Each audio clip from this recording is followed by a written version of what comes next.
Bilirsiniz, dünyada lap qədimçi qanunu kim yazıb? Hammurabi adında bir adam. Qədim Aram ölkəsində. Dünya bu qanun üçün özünə çox fəxr edir. Çünki miladdan çox əsrlər qabaq bu yazılmış qanunda belə gəlib. Göz əvəzinə göz, diş əvəzinə diş. Dünya bu qanunu ədalət fərz edir. Və o zamandan bəri ədalət haqqında dünyanın məhki budur. Hər kəs öz haqqını axtarır və kimsəyə icazə vermir ki, hətta bir balaca da olsa onun haqqına toxunsun. Dünyanın ədaləti budur və çox təəssüf ki, bu ədalət hər halda insanların daha çox ölümünə səbəb olur. Göz əvəzinə göz qanunu insanı daim qard tutmuş saxlayıb və özündən difa etmək üçün hər zaman hazır amadədir. Bu qanun insanın həyatını kin ilə doldurub, nifrət üstünə nifrət qoyub. Əcib deyil ki, sevgi üçün insanların ürəyində heç bir yer yoxdur.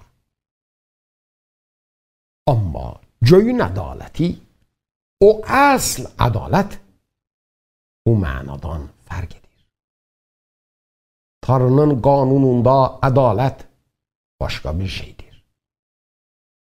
İsa buyurur, əgər üzünün bir tərəfini vursalar, o birisini də onlara çevir. Və başqa bir yerdə cinə deyir, dua etdiyiniz və istədiyiniz hər şeyin elə indidən aldığınıza inanın və sizin üçün olacaq. Duaya durduğunuz zaman hər bir adamın ziddinə, ürəyinizdə nə saxlayıbsınız, bağışlayın ki, göylərdə olan atanız da sizin təqsirlərinizi sizə bağışlasın. Əgər bağışlamayasınız, göylərdəki atanız da sizin təqsirlərinizi sizə bağışlamayacaq. Görürsünüz? İsa dua üçün, Tanrı ilə həqiqi bir rabitə saxlamaq üçün iki şeyə işarə edir. Əvvəlincisi imandır, ikincisi də başqa adamların xatalarını bağışlayan ürək. İsa iman barəsində şagirdlərinə belə deyir. Sizə deyirəm, əgər duada istədiyiniz hər şeyin elə o zaman aldığına inanasınız, sizin üçün olacaqdır. Tanrıya imanınız olsun. Doğrusunu sizə deyirəm, hər kəs bu dağa desə, qalıq dəhənza atıl və ürəyində şübhə etməyib, dediyinin olacağına inansa, dediyi kimi olacaq. Dağlar mümkündür gözümüzə tərpənməyən bir şey görünsün. Lakin İsa deyir, iman sözü onu yerindən qaldırar. İsa dağ deməkdə bizim o lap çətin müşküllərimizə işarə edir. O müşküllərə ki, dağ kimi qabağımızda oturublar. Baxın, iman və şübhə ikisi bir yerdə bərabər ola bilməzlər. Əgər şübhə olsa, artıq imana yer yoxdur. İsa bu sözündən peyrəvlərinə verd öyrətmir. Onları çalışdırır ki, özlərini həqiqi və doğru bir şəkildə görsünlər. Biz insanlar adət üzərinə çox şeylər deyirik. Amma ürəyimizdə dediklərimizə elə də etiqadımız yoxdur. Yadıma gəlir, bir gün şəhərimizə çox qar yağdı. Elə ki, hər yeri özündə qar bürüdü.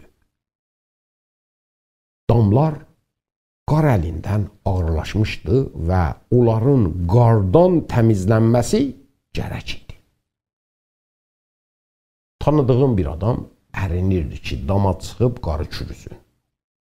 Birdən İsa'nın sözünün yadına düşür.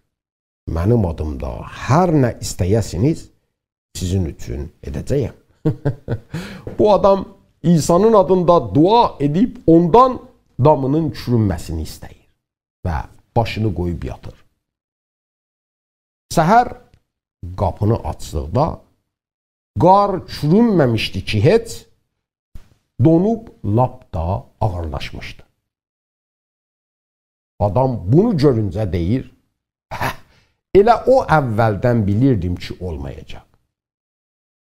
Görürsünüz, çox zamanlar biz də İsa'nın sözlərini verd kimi istifadə edirik. Onun üçün də heç bir şey olmur. İsa bu təlim ilə sözünü bizim istəyimiz üzərində qurmurdu. Demirdi ki, bizim istəklərimiz onun sözünün mərkəzidir, onun sözünün mehvəridir. Yox. İsa'nın sözünün mehvəri bu idi. İmanınız Tanrıya olsun. Əgər Tanrının sevgisi insanın ürəyində olmaya, o ürəkdə iman yaranmaz. Və insan ürəyini necə Tanrıya verə bilər, əgər ondan qabaq ürəyini başqa şeylərə verir. Ürəyini Tanrıya vermiş insan, Tanrının sevgisinə etimad edir və bilir ki, bu sevgi vəfalıdır və onu tək tənha buraxmayacaq. Dar günlərində onun dadına yetişəcək.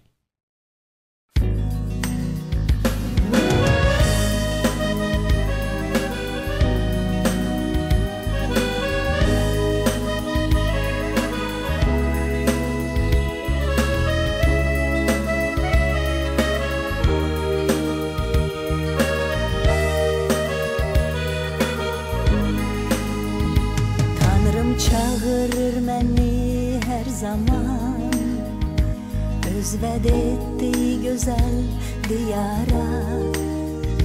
Hər yerdə çətin anımda Məsihim olur yanımda. Tanrım çağırır məni hər zaman, Allahımdır məni yaradan.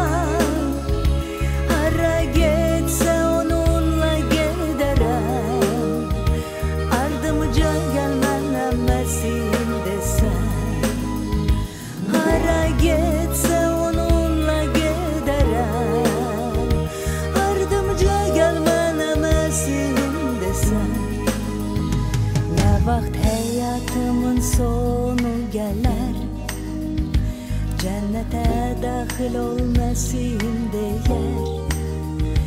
Hər vaxt Tanrımla olaram, sevinci ilə dolaram. Tanrım çağırır məni hər zaman, Allahımdır məni yaradan. Getse onunla giderim, ardımca gelmene Mesih'im desem. Hara getse onunla giderim, ardımca gelmene Mesih'im desem.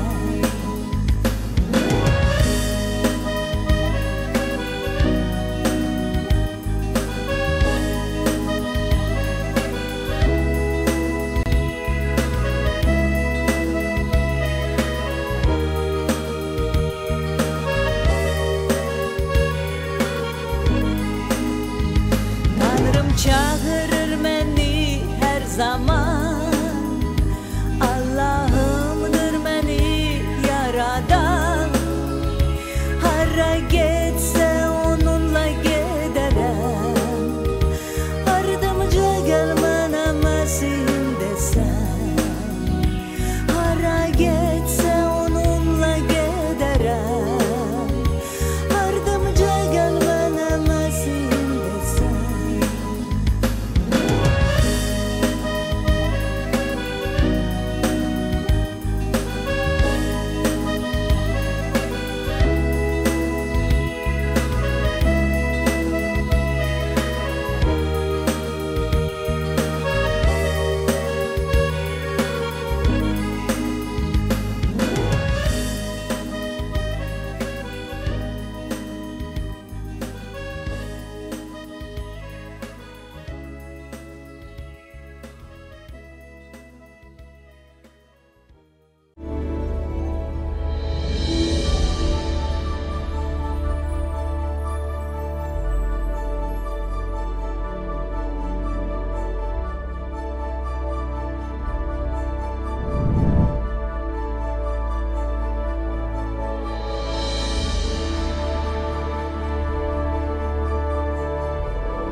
İsa'nın şagirdlərinə dediyi sözündə ikinci mətləb başqa insanları bağışlamaqdır.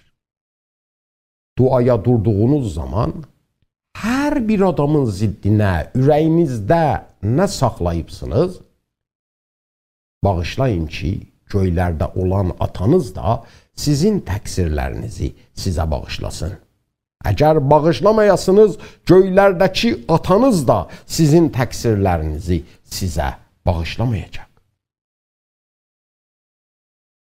İsa bu barədə unudulmayan bir hekayə nəql etdi. Mətta, İsa'nın şagirdi, bu hekayəni belə yazır. Göylərin padişahlığı bir padişaha bənzər ki, nökərləri ilə hesablaşmaq istədi. Hesablaşmağa başlayanda yanına 10.000 qəntar borclu birini gətirdilər.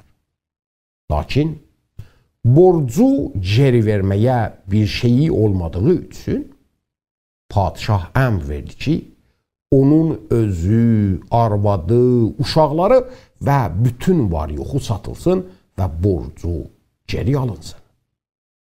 O zaman nökər yerə düşüb ağasına səcdə edərək yalvardı. Ağa, mənə möhlət ver, borcumun hamısını sənə verərəm. Nökərin ağası ona yazığı gəldi və onu buraxıb bütün borcunu ona bağışladı. Amma o nökər çölə çıxıb ona 100 dinar borclu olan yoldaşını tapdı, onu yaxaladı və boğazından tutub dedi, borcunu ver. Yoldaşı yerə düşüb ona yalvardı, mənə möhlət ver, borcumun hamısını sənə verərəm. Amma nökər yoldaşının sözünü qəbul etməyib, borcunu verənə qədər onu zindana atdı. Nökərin qapı yoldaşları bu hadisəni gördükləri zaman çox kədərləndilər və gedib olub keçənləri ağalarına xəbər verdilər. O vaxt nökərin ağası onu yanına çağırıb dedi, ey pis nökər, mənə yalvardığın üçün bütün o borcu sənə bağışladım.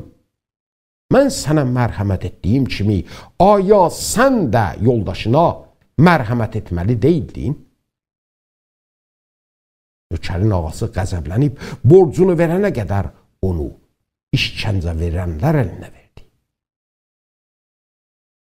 Və İsa sözünə davam verib buyurur, göydəki atam da sizə belə edəcək, əgər sizdən hər biriniz qardaşının xatalarını ürəkdən bağışlamasın. İsa'nın bu hekayəsində olan o böyük həqiqəti görürsünüz.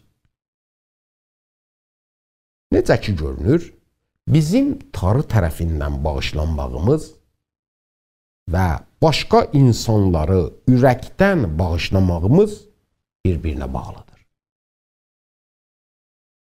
İsa bu barədə şagirdlərinə öyrətdiyi duada bunu açıqladı.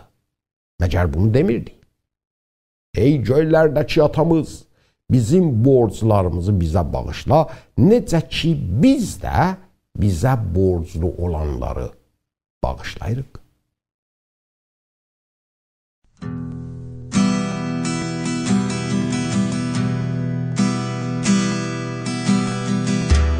Mənim üçün qızıldan da bahar, almazdan da qiymətli, görünüşün yakuttan da güzel, büyük Rabbim Allah. Benim için kızıldan da bahar, almazdan da kıymetli, görünüşün yakuttan da güzel, büyük Rabbim Allah'ım.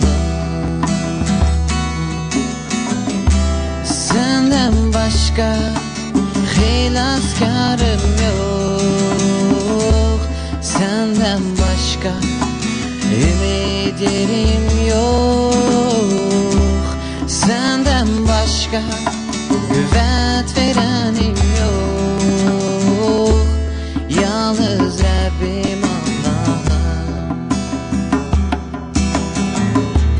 Mənim üçün qızıldan da bahar, almazdan da qiymətli, görünüşün yakuttan da güzel, büyük Rabbim Allah'ım. Benim için kızıldan da bahar, almazdan da kıymetli, görünüşün yakuttan da güzel, büyük Rabbim Allah'ım. Senden başka xilaskarım yok, senden başka ümidim yok, senden başka güvət verənim yok, yalnız Rabbim Allah'ım. Senden başka xilaskarım yok, senden başka ümidim yok, senden başka güvət verənim yok, yalnız Rabbim Allah'ım. Yalnız Rabbim Allah'ım. Yalnız Rabbim Allah'ım.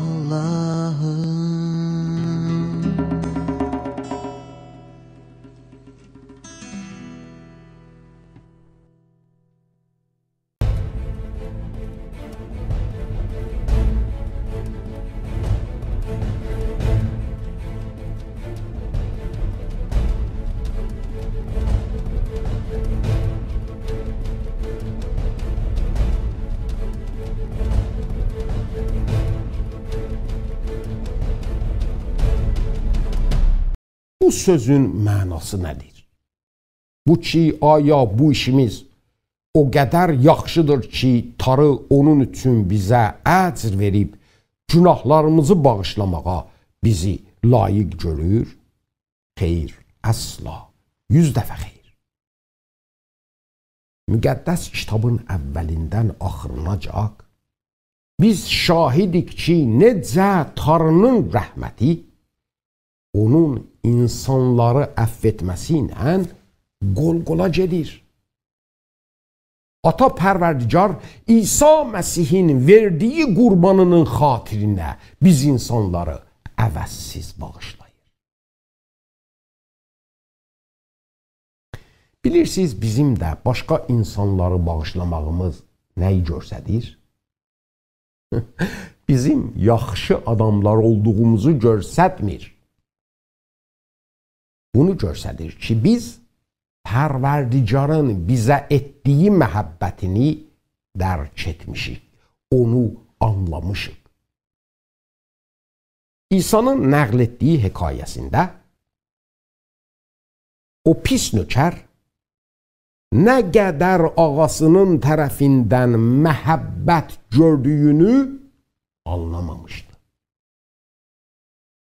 Çünki o qədər ağır borcu ona bağışlanmış olduğu halda hazır değildi yoldaşının ona olan kiçik miqdar borcunu ona bağışlasın. Baxın, bağışlamağın imanla yaxın rabitəsi var. İnsan əgər Tanrının ona etdiyi mərhəməti, ona göstərdiyi sevgini anlamasa, ürəyi onun sevgisi ilə dolmaz. Tanrının sevgisi olmayan ürəkdə də iman tapılmaz. belə ürək daim şübhələr ilə doludur. Tanrının sevgisini anlamayan ürək də başqa insanları bağışlamağa hazır deyil. Başqa insanları bağışlamaq avtomat bizim günahlarımızı bağışlandırmır. Amma hər halda Tanrının əffini qazanmaq üçün yol açır. O zaman ki insan başqa adamların xatalarını bağışlayır, özünün də Tanrı huzurunda günahkar olduğunu bir düşünür və beləcə ondan əff istəyib İsa Məsihin verdiyi kəffarəsi ilə təmizlənir. Əziz yoldaşım, ürəyinə bir bax. Aya qəlbində bağışlamadığın bir adam var? İndi Tanrının səndən nə istədiyini yaxşı bilirsən, elə deyil?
Şadlıqdan Rəbbə oxuyun ey salih adamlar, həmd etmək dürüstkar adama yaraşır. Çəng çalaraq Rəbbə şükür edin, on telli sazla Rəbbə tərənnüm edin. Ona təzə bir nəğmə oxuyun, gözəl çalın şadlıq səsi ilə. Çünki Rəbbin sözü doğrudur, o bütün işlərində vəfalıdır. Rəbb düzlük və ədaləti sevər, Rəbbin məhəbbəti yer üzünü doldurar. Rəbbin sözü ilə göylər yarandı, göydə olan şeylər də ağzının nəfəsi ilə. Dəhənzin sularını bir yerə yığır, dərin suları ambarlarda saxlayır. Qoy bütün aləm Rəbdən qorxsun, qoy yer üzündə olan bütün insanlar ondan xoflansınlar. Çünki Rəbbin dediyi vaxt hər şey var oldu. Onun buyurduğu vaxt hər şey quruldu. Rəbb millətlərin tədbirlərini pozar, xalqların niyyətlərini heç edər. Lakin Rəbbin tədbiri əbədə kimi durur, ürəyinin niyyətləri nəsildən nəsilə durur. Xoş o millətin halına ki, Rəbb onun tarzıdır. O xalq ki, Rəbb onu özü üçün miras seçdi.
Rəbb göydən baxır, bütün insan oğullarını görür.